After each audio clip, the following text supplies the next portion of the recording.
Montréal, Californie, Atlanta, Calvary. Bon, tout ça est bien, vous avez la biso, topé si bien beauté. Tous allez en direct, radio 98.3 et puis télévision, donc vous avez la biso en même temps tous na YouTube. Bosolo na politique. YouTube les ali moko.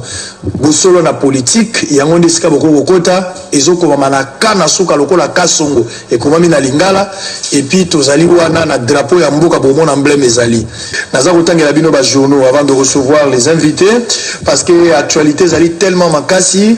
To bengi bao ya biso to ya kokanisa na bango lobali solo politique na lingala éviter politique na français moi ça suka il faut yoka maman muingwa il faut yoka recevoir moi na cabine bato singeli ba yoka lingala français zobetsa bango matoi et puis son nzamba tiki mutu koye bango kaka nzambe soka tiki mutu oye bakaka. Alors forum des as tout en très rapidement parce que singeli to loba on devait avoir normalement 3 invités moko a comité tiki sikaba monsieur Musangana so boyebi monsieur Musangana oya zana MLC bobenga yebo babaza ko zela yo awa okimi Diana okimi Diana uyoka kike Diana ko yo okimi Diana so okimi te yaka okitino eza vile baza ko zela forum des astres lobby nanga incendie à la CENI rassure les Quinois au soupçon du FCC Lamuka pour l'implication de l'ONU, de l'Union européenne et de l'Union africaine. Boujimaï, une marée humaine pour les tandems Tshisekedi et Kamere. Laurent Mosengo quitte les conseils des cardinaux. Donc, nous avons la 9 fois, n'est pas à pape. Mosengo alongo yango. Bandego TV za radio te. Fayulu, toza kotanga la prospérité yango. Fayulu Lamuka appelle à des élections apaisées. Voilà Fayulu ndaza osenga ba élections apaisées. L'Union européenne intervient dans nos élections. Alors Shadari, voilà Kambila Mutalobi yango. Shadari, Monsieur Yoko parle d'une issue pour rehausser les niveaux de la RDC. Voilà, tout à manchette, hein. Manchette a commis quand l'Union européenne intervient dans les élections en République démocratique du Congo, Lamuka interpelle les conseils, ça c'est la même information. Et l'AIS Hebdo, yango, il faut bien élaborer l'information pour la presse écrite il faut y pour que quand on donne l'information et dans la crédibilité. Les élections, c'est perdre en conjecture, je ne sais pas qu'est-ce qu'il voulait dire par là, pendant que les élections européennes avaient lieu, les 23 confirment Nanga. Alors tous les phares, très rapidement, journée ça est belé, tout ça, 9 journaux les autres, ça la boit bien. 8000 machines à voter, brûler la CENI maintient les élections, réaction de Félix Tshisekedi, FCC et Lamuka. Qui appelle les élections entre les 3 partis majeurs, hein, Lamuka, Fayulu, FCC et puis Cash, voilà. Incendie de l'entrepôt de la CENI, Corneille Nanga rassure quant à la poursuite du processus électoral. Le gouvernement promet de veiller au grand. On va terminer avec la tempête. Tempête Azaliawa. Tempête dit Nanga dresse un bilan assez catastrophique, une véritable enquête indépendante réclamée. Je pense que vous avez une idée par rapport à la journée et par l'actualité, elle a dominé par rapport à Nanga à Salagi point de presse lobby. En même temps, ndenge incendie les salamaki ba image ezali bo mona so incendie ngo lelo pour na ko rafraîchir mais moi peut-être na ba balanda gité CENI awana Kinshasa to lobi CENI centrale électorale té eza juste une partie il y a CENI wana où ils ont venu au commandement entrepôt place ba bomba babilo ko ndesikaki nanga parle de 8000 machines donc nebo ba machine yaka 8000 nde eziki 8000 wana eziki na Kinshasa ezali 19 communes nde bazangi machine. Na lobby te ke ba ko voter te na lobby bazangi machine parce que 8000 machines eziki mais nanga a parlé la mesure préventive baza quand même na lomo ko importé a bien prévu oyo ba ko compenser double même par rapport à Webe Baki. Ça c'est très bien si cela était vraiment vrai par rapport à la politique. Je salue nanga par rapport à ça parce que gouverner c'est prévoir. Alors docteur Sele Yemba, candidat député national la circonscription ya Funa, il est avec nous. Mais en même temps, M. Joachim Diam, topé ça va mbote et puis on va prendre une transition pour revenir. M. Diana, Joachim, pour le compte de la cellule communication majorité présidentielle, on a FCC, journaliste de surcroît, patron, il y a Colombe Point Gauche. Point Gauche. Alors, Kouloutou, Boni. Malade. Mais Kolebele. Ah, mais Kolebele, c'est toi qui as bengi toye. Bengi te. Et ça, on a un au lobby, quand il est long à mon accueil, que somba, sosona, que somba, soba bengi, oui. Moi, je dis que passage nous aura un plaisir pour la mission parce que Mathieu et Zalaga, un rendez-vous de la haute facture, ça, me bien. Il y a sur le coup. La bana tongo pour que les chaînes les capables mais ceux qui va bengi oui que à travers moninga journaliste à bengo et en république bengi très bien pour que sur la ba téléspectateurs balinga ko yokayo na ba balinga ko yokayo te mais l'essentiel que ba yokayo pour ba équilibrer ba mboka na monsieur ezokende wapi. Alors on a souci toujours il y a idée peut-être na ba débat ndenge na campagne ezali. Moi je me suis battu na habité lecture ni osali par rapport à Bosolo mais Bosolo etikali toujours là donnant la parole à chaque mais peut-être vous avez privé à un certain point, il y a des chaînes, sans citer les noms, il y a des chaînes où il va priver même Bino Maloba, pendant que vous avez le droit pour échanger, il y a choc, il y a idée que j'ai eu la lumière. Bon, le côté que journaliste ou bien animateur d'émission, il y a ni aloba kengai lelo na période de journaliste ou catégorie ou na yamba bangote bavanda kunana. Oui, mais que ça. Un sursaut d'orgueil. Donc, ça, il moko ya kokamo. Parce que, baza ko senga ke ba média, basa la ba émission équilibrée, ba benga ba. Bon. Ba politique mususu, ba parti politique mususu ba kokotisa nani idéologie à parti politique na kata chaîne de façon que baka bola bana mboko ba journaliste ba oyo ba yamba te je crois que eza malamu te mais na ko sepela que chaîne oyo eza pe mto politique mais eza ko yamba batu nyonso na monaka ayaka ba lobby ba kei eza la période de campagne eza la période ni eza na période moko te que média lobby ngai lelo ba suspendre ba journaliste soko lingi ma campagne au sali émission en campagne très bien mais émission oyo ya mikolonio très bien.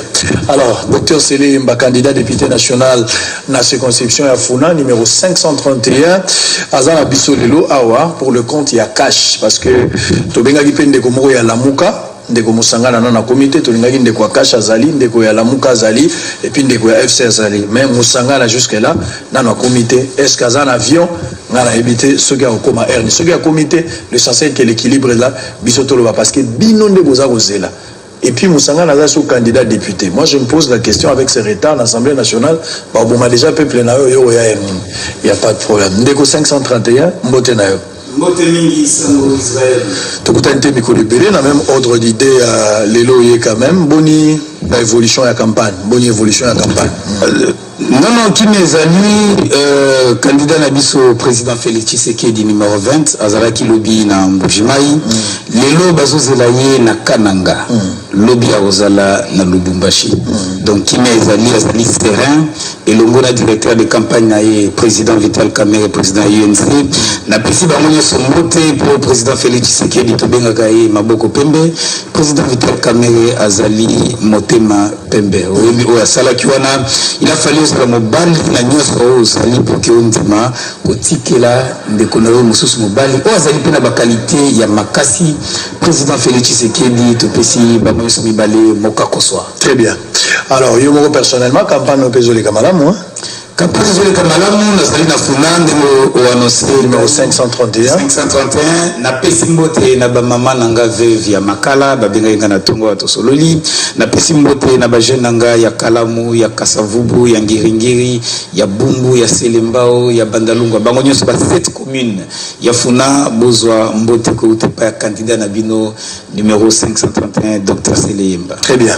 Alors boza ibele boza kolanda biso lobito ya mbaki pona bino mwana ya basoda candidat ya basi ya basoda ya bana basoda au Kito na pesi mbote place azali to beta lisolo na lotango moko c'est très important to soutenir parce que basoda ibele baza kolanda biso bana na bango pe baza kolanda biso tika to pesa bango longonia. Alors kuluto to banda lisolo na biso to lobata premier sujet mo ndambo et puis to rejoa pose to zonga ados ndombasi ya za kolanda biso quelque part to pesi mbote za réflexion vraiment un rendez-vous de la haute facture pour mambo lobama c'est-à-dire batomaye lende baza koloba tokoyi kopekisa moninga journaliste alekate eza na pasi tona bisengo badia na o 4h bayaka 4h soko lobi na dia na 4h à cause de l'occupation atiki aya bon yo koboya dia moto aleka manga kima komona elongi ya mokokoli soko linga na bisengo zala na ngape na pasi donc yozo pona ba moment un peu de respect monsieur un peu de respect voilà toza kobanda actualité politique évolution ya campagne d'une manière générale qui a peur des élections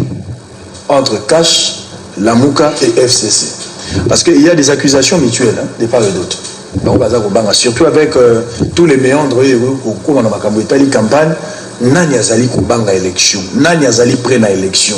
D'une manière générale, ce qu'on voit la foulée, avant tout compte à penza na makambo seni, tout le belapé makambo réalité à campagne où il faut la kuta na kinango, où ba Félix au péchada za kuta nango. Mais dès que ça la lecture, qui a peur des élections?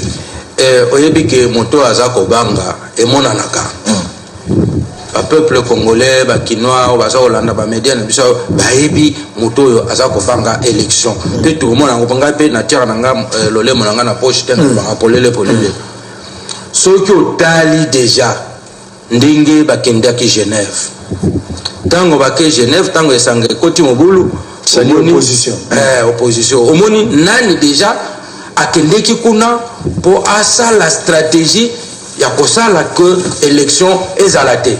Moto a lobby ngai nakei na kozala na machine à voter ti. Na kosala élection na machine à voter ti. Oya lobby que machine à voter eza illégal.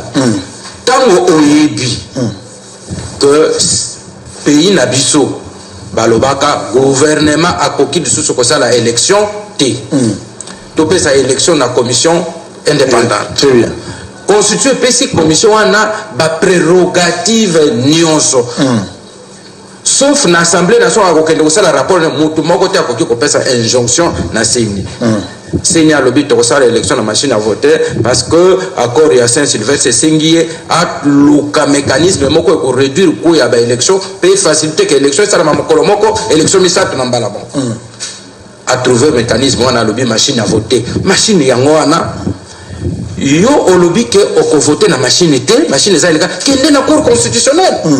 Parce que moto ko mona illégalité waza na interprétation de la constitution exact yo lobi ngai lokola ngana moni que machine za ngana imposer machine za exact individualité exact il faut avoir moko légal voilà yo pe pour all bayango mona que ozala ma lobi peuple e boy machine peuple za nani sogo tali pe na bato abake ba lobi biso machine za te bon banda candidat na bango aye azosa la campagne machine ekozala te mais seni a lobby machine ezali soko machine ezate élection ekozala te à part au moni que moto azolinga élection te à part bango na bango mokolo oyo so candidat ya kasha ke kosala meeting na bunya na bunya na noté ba oyike bato bazala distrait déjà on a Kaluka voilà déjà na Kaluka ba ninga bazosala mitinga ba msusu baleki na be media bato yambaki bango te bayaki na ba velo na bango bayaki na bato na bango côté msusu bana bango na Kaluka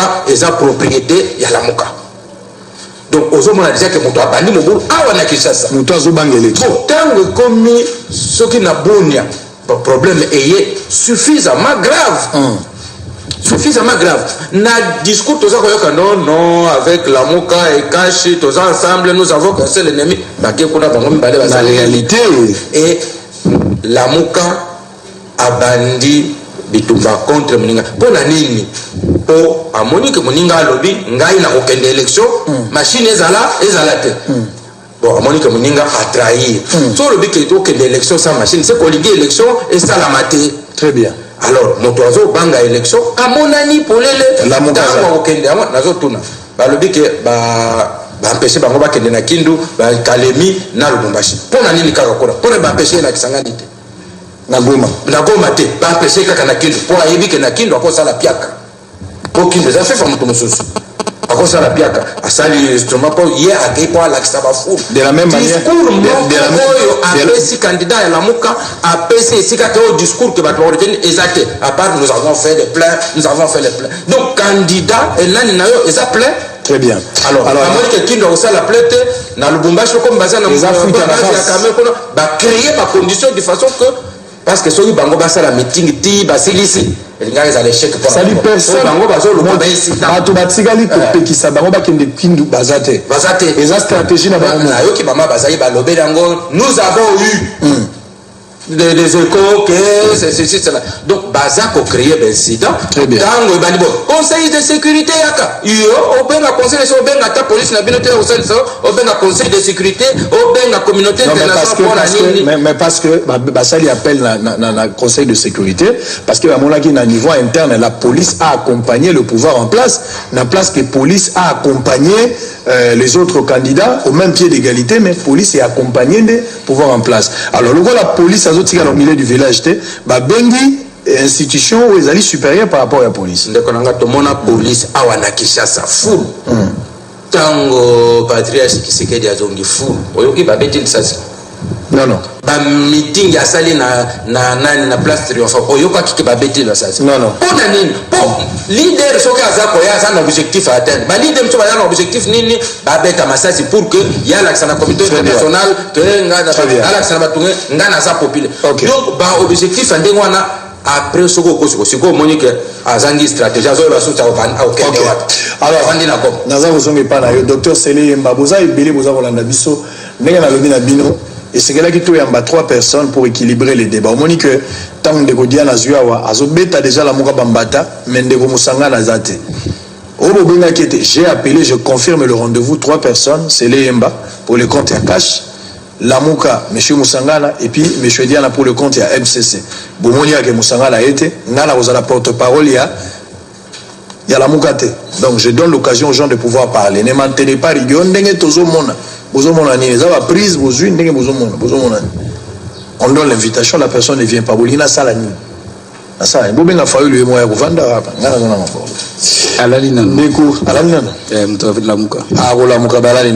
Alors, négocier partout, dans le monde au même moment pendant que tous allez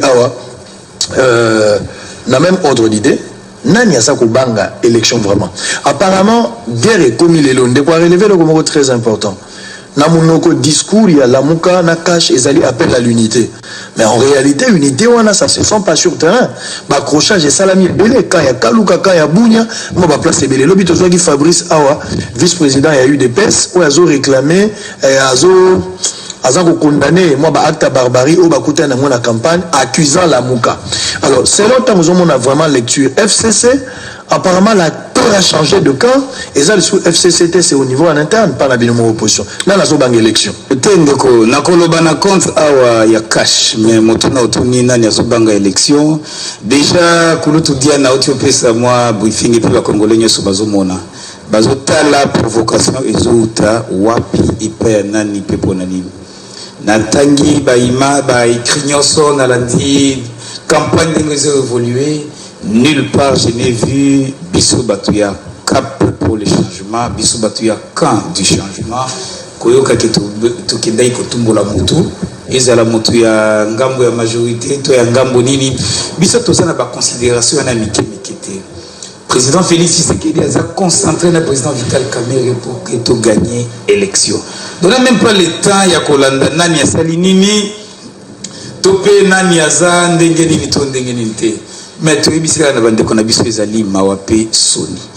Parce que babiloko bazo sala wana ezali nde ko diminuer bango. Kokangaka ba photo bango moko kolelaka lelaka te mwana mobali alelaka te. Boye ba pe ko sala politique na bosolo eza boyete. Politique ezala bosolo. Tika babiloko wana ya koluka kotia ba croc en jambe. Na pesaka ka réflexion moké. A supposer que biso président Vital Kamerhe peut appeler sa mot d'ordre que non na mabele o ngai nazali ko régner comme roi.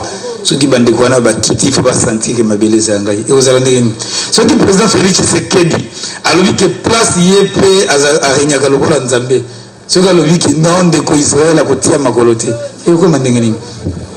Toyeba kotala intérêt à peuple ezali maponami pour qu'il soit renversé vapeur to gagner yango na boy kotia commentaire mingi na sujet wana biso tout ça très préoccupé sur l'alternance. Très bien.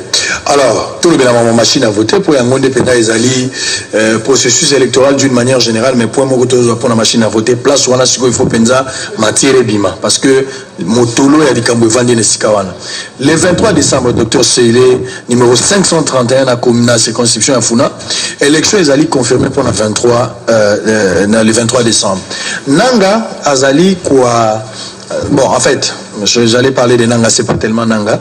Et nani ba machine à voter Ziki plus de 8000 machines à voter Eziki. Dans l'entrepôt Seni, 8000 machines à voter Eziki. Machines à voter Eziki, nanga sali point de presse à reconnaître qu'effectivement ils ont 8000 machines. Et puis à part 8000 machines, et qu'on a endommagé 19 communes pour que va voter, mais selon il est posé un problème mogoté. Problème est parce que mesures préventives mogo ils ont déjà n'a pas imprévu. Où ils allaient la machine et belé en la Kinshasa tokoza 5000 et puis 3000 wana bako récupérer dans la province. Lecture là ils allaient nini par rapport à cet incident, d'autant plus que la rumeur est déjà moi Mikolo ou Tikoleka que c'est ni balika qui va incendier par un groupe d'individus. Nanga confirme l'information. Non, on a condamné Elokwana avec la dernière énergie. Toki au comprendre était à moins de 10 jours. Il y a tenu élection. Tozo alikama yandenge wana place nyoso euti to condamné yango parce que nazoyoka keza batu ngambu boye ndeba prometaka bakosala yango basali yango tozoyoka ki bamsupe bazali ko kamwa ndenge nini espace o ezali na rayon moko hyper sécurisé moto ko kikopela bamsusu bazali koloba ke ndenge nini mituke ko kikolanda na bongo ezobima ondire baso paki essence ezobima ondire so ki ndenge nini biso to sengi to mona clair na kati ya ba enquête wana mais heureusement ndeko corneille nanga lobi ki élection ekozala malgré kozika ba machine wana d'abord na kamwa qui a confirmé ekozala kaka malgré au-delà de 7000 machines il a parlé de 8000 fi on peut s'abso image wana ndenge biloko exactement RFI lobi ki 7000 il peut lobi près de 8000 au moins nombre na ba machine ce qui est solo vraiment eziki et qui est à l'obit au Kenya Mapona. Bon, problème c'est que tout là. De toutes les façons, biso to lobaki avec ou sans la machine to Kenya Mapona. Le corps les allés 19 communes sur 24, tous allés là, tous zela élection na mukolwana, na ndenge a rassurer biso. Ndela ko yebisa pe base na nganya so yafuna, tout s'est préparé na Maponami. Parce que ma ponami kozala na datuana toza la distraité quand on a ici sur la réserve mususu ya ba machine to kotala comment to kende na ba élection dans l'élection. Joachim Diana Corneille nanga déjà il a un sérieux problème parce que makambo ya ba fichier électoral 10 millions de fictifs il y a 10 millions fictifs il y a fichier électoral au Bazali sans empreinte réclamé par la Moka et puis cash babanda déjà combattre yango mais likolo nango ebakisa mi susu makambo ya machine eziki 19 communes bako voter te soki toke lelo mais heureusement que ba machine eza ko ya pona compenser yango pour 8000 machines qui crédibilité à élection et commis problème d'autant plus que pas accuser même majorité na kati ya likambo yo po kinke nani kinka ya bin karubi l'herbe conseiller chef de l'état na 22h à la veille avant incident il s'en na 1h na 22h hier ça a tweeté na kata tweet na ye azo expliquer déjà incendie et salami pendant que Zagui na 22h incendie et salami plus ou moins 5 heures plus par rapport 5 heures de plus par rapport à tweet na yoan la majorité en sait quelque chose il doit tirer les choses au clair pour la éclairer opinion na o bazo accuser mino bolingi élection te oyebi que les cambo o ya ba machine à voter na émission moko ngai na lobaka ya nazalaki na bobangi mingi peut-être ça na discussion na moninga na lobi on ne sait même pas les machines on le met où na tuna ke olingi o boye ba isika ba kotia ko poboke le otumbango na lobaka ngo na chaîne parce que nazana ko banga mingi tellement na monaki que groupe moko parti moko classe politique bango. Donc il fallait empêcher l'élection par tous les moyens. À tel point que na uti kolobango même na isika bakende basala accord ya koloka candidat accord wa nous est tourné par de façon que et ça la manoki pour bisoto zonga noki.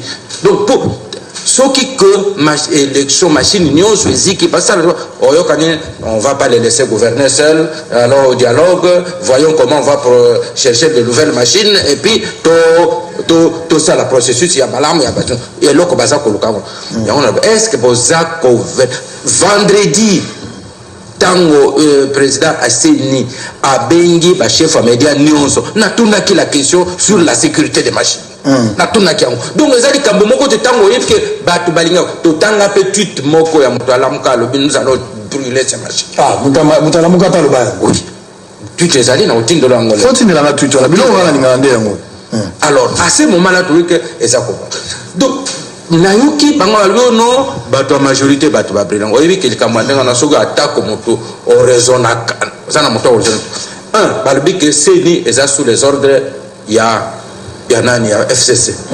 Alors FCC pour organiser ce officiellement ça pour ça l'élection. Et puis d'ailleurs ma opposition ça copé ça possibilité que l'élection au fichier électoral non le col affiché ça corrompu reprenons enrôlement électeur. Nana ko ba décision en gouvernement.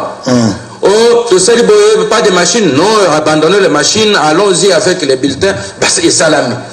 Mais si quoi, le gouvernement, pouvoir et lobby obligatoirement tout aussi les salicambo et tout qu'il y une élection. Azanatina, mon côté, oh, c'est stratégie, voilà, nous, c'est Zakaka, de Ubi que stratégie à la Mouka, na comme journal, n'angale l'autre, stratégie n'a pas allé qui perd, gagne. Donc, et si quand Oyo Bango Bazan échec, il faut pas parler de victoire. De même, on a des candidats communs. Même si Bazan qui 4 Bamsous, les candidats communs. Combien diviseurs? Donc, c'est pourquoi dans le Bango qui peut gagner. Et si quand Zumbe Bango Baloli en revient, alors, Nana ni responsabilité incendie, ou bien que Bango est en cours. Mais dans la lecture, tant vous allez au Tala, dans le Bina Bazo accusé Kinkaya. Par rapport à cette histoire, rumeur les alliés déjà la Katia ville qui est Bagotumba, bien que rumeur est une information qui reste à vérifier. Mais tweet peut y a Kinka et au Dieu qui a 22h. Tu t'as qui mais tu t'y as monté à la Mouka Nazanango. Mais tu t'y kika na tanga ah na zozonga na kotanga ngo pe na kozonga la ngai mutu nyonso azolinga atia moto na Congo ozala ndeko na nga ozala nani na tiele mai na monoko te pona loba et yango la lobby balobaka même aux enquêteurs n'importe quel enquêteur baloba qui est le premier suspect. Très bien. Le premier suspect monto alingi machine te. Alors selon yo le premier suspect c'est la Mouka.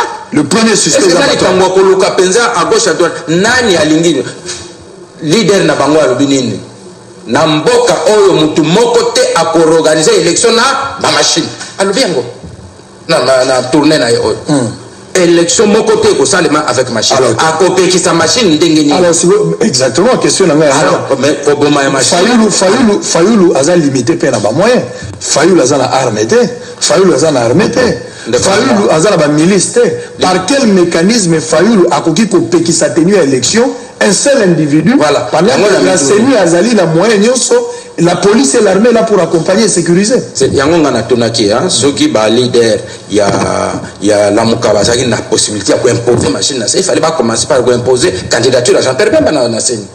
Si vous avez dit que c'est limité, votre volonté est limitée. Mais ce qu'on a, ce qui concerne Ndenge Bakangi, policiers nyonso oyo bakengelaka entrepôt na eza première mesure.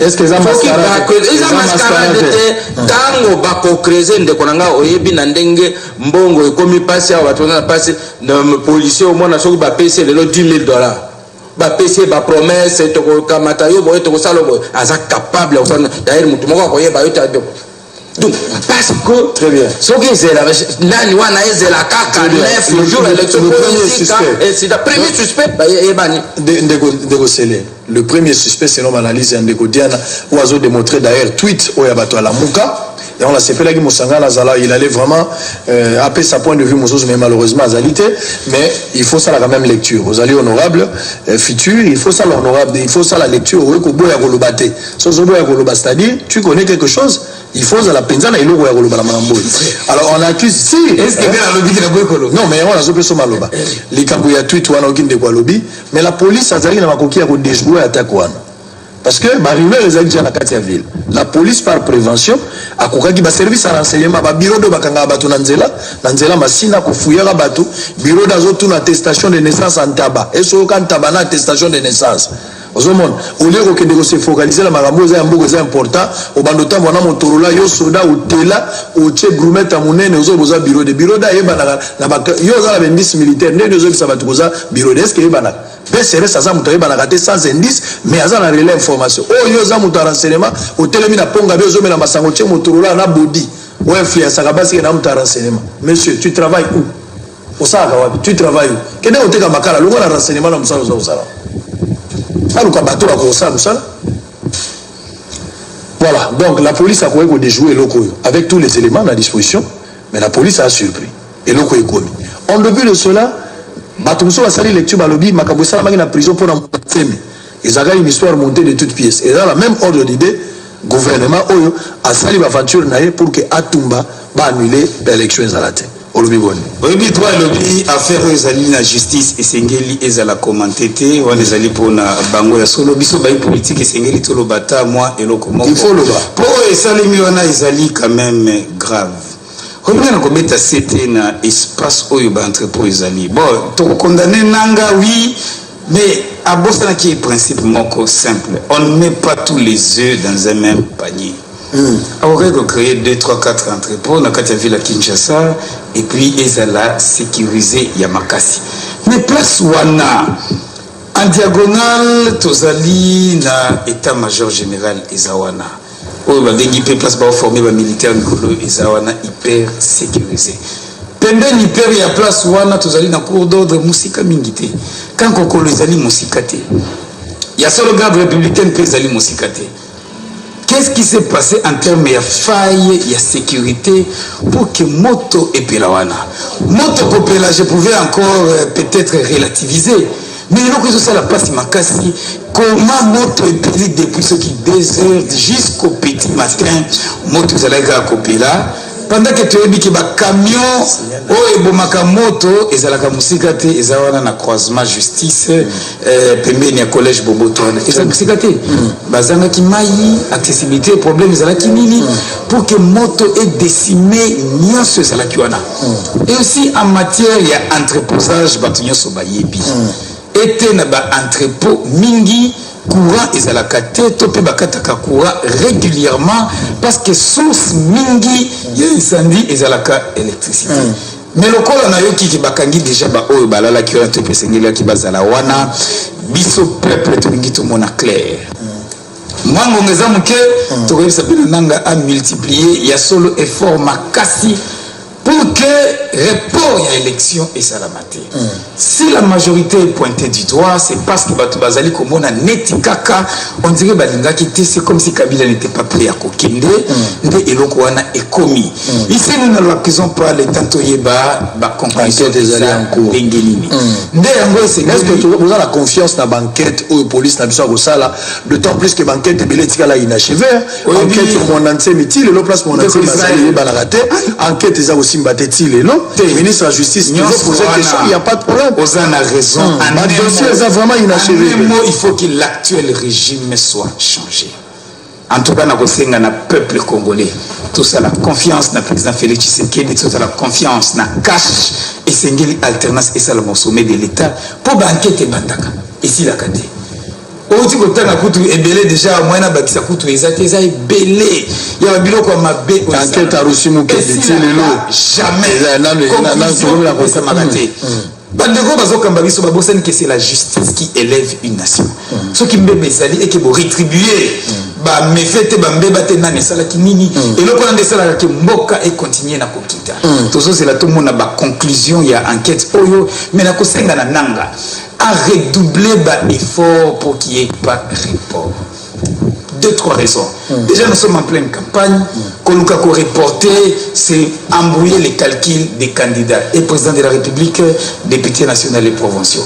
Créer ou alors penser à un quelconque report et qu'on a créé les sous crise mususu na mboka biso to lembi régime ya Kabila na batunaye ezala sala ki malamu ezala kasala sala ki mabe asa déjà parti a pesi dauphin na ye batu so kabi ki dauphin na ye akoliama akoleka nulle part bozo mona ndenge ba place nyoso tozali koleka biso opposition biso cash ce qui au comparé na place dauphin na azali koleka il y a même pas match ndé tozali na souci ya alternance na date wana poto kende na élection au plus tard le 12 janvier. Avec quelle garantie on va tourner la machine tout à l'heure là? Avec quelle garantie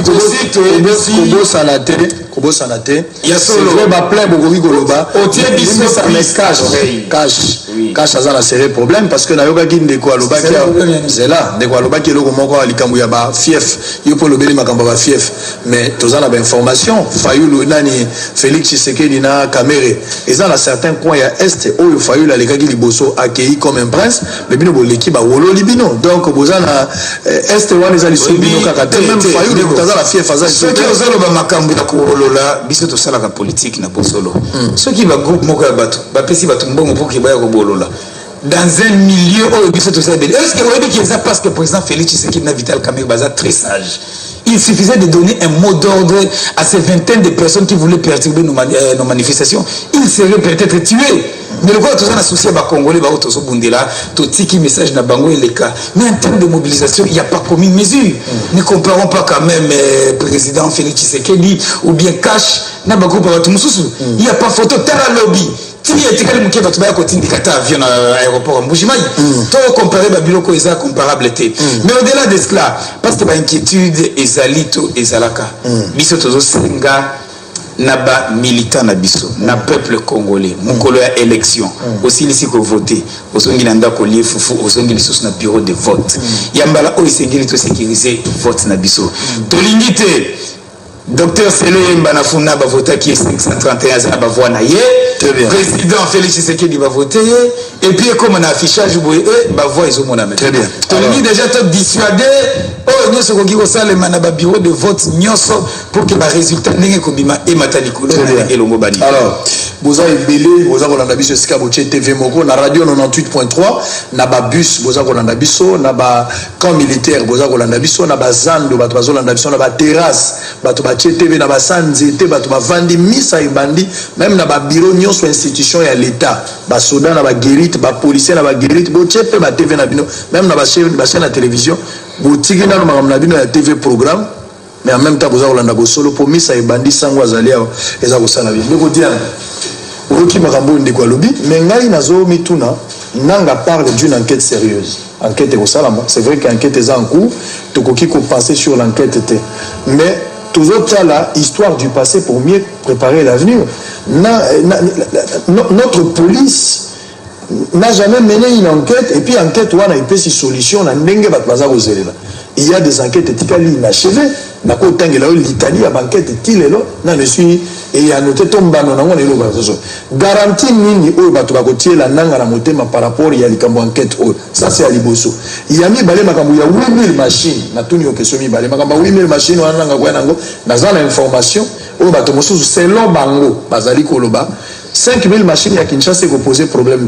Mais 3000 machines au Kouta d'intérêt, ma machine on est déjà configurée na tombe ya candidat député na président de la République. Ce qui a posé problème parce que vous avez la facilité à voter président mais pour na candidat député et quoi endommager l'électorat na bango, bato ba kuza chance za bato intérieur. Réaction na uza nini? De copier le papa. On a les caméras na pesa so muto alobino muto ayebi technique de configurer za nini. Et ça kotia ba photo kaka. Si bauti ya Moamba bati ya Moamba ba candidat Moamba ya funa bati ba candidat circonscription ya Moamba ya ba président de la République comme nani circonscription de la République démocratique du Congo et ko poser problème donc côté on les a problème ngai écoute même ba machine nion ezikaki il n'y avait pas de problème parce que ba koki ko loba que ba voter na intérieur le 23 mais Kinshasa pour voter lundi mardi ba récupérer ba machine za kona ba confiner ba donc bato ba ke côté moto nde ba calculer malamte ba sali ba faux calcul ba kanisa ba ko pekisa élection ba élection ko sala ya au monde na profiter moi pour na loba que soki na loba ki ngwawa soki za la que vraiment majorité ezaki na possibilité na posa opposition moko ndi azopesa ye ba moyen ya prolonger l'élection surtout to bandela ki fichier électoral mais l'élection est salamaki te surtout to tia machine à côté to zongela délai ya badan mais l'élection est salamaki na 23 donc muto aza ko lobande to kende ka élection ezali nde pouvoir gouvernement et puis le gouvernement organise l'élection le gouvernement c'est-à-dire que tout une côté politique na bango ba ça préparer ba kende élection parce que arbitre à lobby ba la outil yango na centre le 23 bon bamsou bazo le 23 on biso to kota to beta na balle wana te ba koya na balle na bango so moni déjà bango wana nde batu bazo na ninga na répliquer mkemo likamonde kwa lobby wa likambo ba fulu so ga lingia comparer ba fulu comparer na na fayulu na ndeko na bango lipasa na bango ya lamuka d'accord mais sur la linga na Shadari ya mekate na Shadari ya mekate mais Shadari azwi ba échec na campagne oyo na makambo etali full presque ba place oyo aleki comparativement na fayulu na Félix place d'information ba na lobby boyef soki défaillance ezali na côté ya Shadari eza peut-être pour question objectif eza problème ya kokende pona ko lakisa ba foule les images ya foule bato ya communication bazo kende na Shadari baza ko accent na discours ya zoloba bazo kende ba foule ba msusu bazo kende ka bazo lakisa ba foule batala ndenge bayambi po bazala ki sûreté ke ba yamba bango Shadari sika nyoso zo kena sala ngo comme secrétaire permanent PPRDH sala ngo lokola vice premier ministre de l'intérieur donc na likambo ya foule il n'y a pas photo il n'y a pas photo partout et c'est qui Équateur il n'y a pas photo parce que d'abord lelo so tolbi lelo tout qui a ba foule pour de quoi calculer lelo to a sali déjà combien de provinces Shadari aza parmi ba le seul candidat à plus de 2 tiers à ba province sous son attaque coûte près la moitié ba possibilité alors ce que moni par exemple nga Nazareth même nandoto na la normalement que Félix Nambouchima ya kozala accueillir comme ça les alami na mode prévu ils en ont prévu ndenge pe na yebi que na mokolo yo na Shadari okoma na kindu e kozala mobulu ya kozala na te na yebi que mokolo na yeba ki que fayulu mokolo na ni Shadari mokolo okoma na Lubumbashi e kozala ndenge ezala ba kozala msuma problème pour matata zana binotaire non c'est faux ça matata za politique nani matata za nani encadre base encadre base nde na parti politique encadre base na parti politique donc yango na lobiki lelo likambo ya fulu na Shadari balobela yango te total kaka le 23 ndenge parce que ce mon fulu Shadari asali na Équateur na bango nyonso mutu moko mususu akomena na Équateur te sikoyo tala oyo sika bango bazokende na chef lieu ya province bazongi lobi Shadari azalaki na Aru na Mahagi aussi na ba territoire esika ba msusu bazo par rapport à enquête bon par rapport à enquête na linga na pesa yo enquête oyo ya suka très bien na yoka na ba media wapi yango balobaki olobe yango pe wana bandeli émission pona makambo elekaki na prison na makala est-ce que lero ibina no suite enquête te procès lobi nde basalaki ba nani bakanisaki ezalaki batu ya bundu dia Congo mais enquête est démontré que ezalaki nde bakamwina nzapa bakangi bango procès c'est là lobi nde barandaki verdict donc nani alobi ke enquête c'est la kate nani alobi ke enquête c'est la problème na biso ezalaka nini soko osali enquête ezala enquête ya liwa ya nani ya Shebea mais batu bazali na prison bakanga bati mais zala batu mususu bango bazana banani na bango ba accusé na bango bato bango balingi bamona na procès sans enquête mais il y a des experts à Nations Unies jusque là des nani